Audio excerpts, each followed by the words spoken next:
বুধবার বিশ্ব তামাক বিরোধী দিবস উদযাপনের অঙ্গ হিসেবে জিরানিয়ায় অগ্নিবীণা হলঘরে তামাক বিরোধী দিবস অনুষ্ঠানের শুভ সূচনা করেন ত্রিপুরা সরকারের পরিবহন, পর্যটন তথা খাদ্য সংবরণ ও ক্রেতা স্বার্থ বিষয়ক দপ্তরের মন্ত্রী সুশান্ত চৌধুরী। দিবসটি উদযাপনের মূল লক্ষ্য উদ্দেশ্য তামাক ব্যবহারের ব্যাপক প্রাদুর্ভাব এবং স্বাস্থ্যের উপর তামাকের নেতিবাচক প্রভাবের প্রতি দৃষ্টি আকর্ষণ করা। ধূমপানকে বলা হয় মাদক সেবনের প্রবেশ পথ। আমাদের দেশে মানুষের মধ্যে হৃদরোগ সহ বড় 4টি অসংক্রমণ রোগের মূল কারণ ধূমপান। ধূমপান ত্যাগ করানো গেলে এসব অসংক্রমণ রোগ নিয়ন্ত্রণ করা সম্ভব। অনুষ্ঠানে বক্তব্য রাখতে গিয়ে মন্ত্রী সুশান্ত চৌধুরী বলেন, আমরা খাদ্য চাই, তামাক নয়।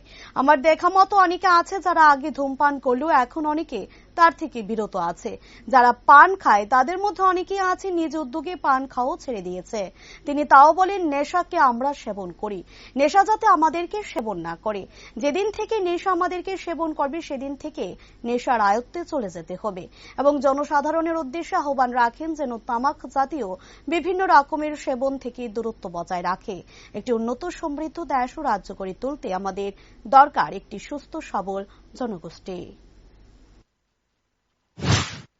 আমার বুদ্ধি আসবে, আসলে এটা সম্পূর্ণভাবে ভিত্তিহীন, সম্পূর্ণভাবে ভুল।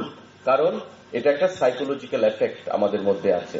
অনেক মানুষ রয়েছে, আমি যাদেরকে ব্যক্তিগতভাবে চিনি জানি, সিগারেট খেত, চেইন স্মোকার,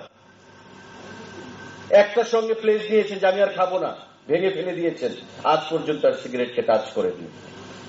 আমি আর খাবো না পান, আজ পর্যন্ত আর পানকে টাচ করেনি। এটা আমার উইল পাওয়ার, যে আমি কতটুকু করতে পারবো।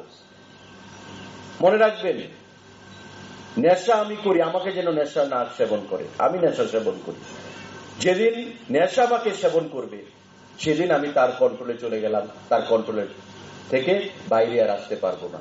সেই জিনিসটা আপনারা মাথায় রাখবেন।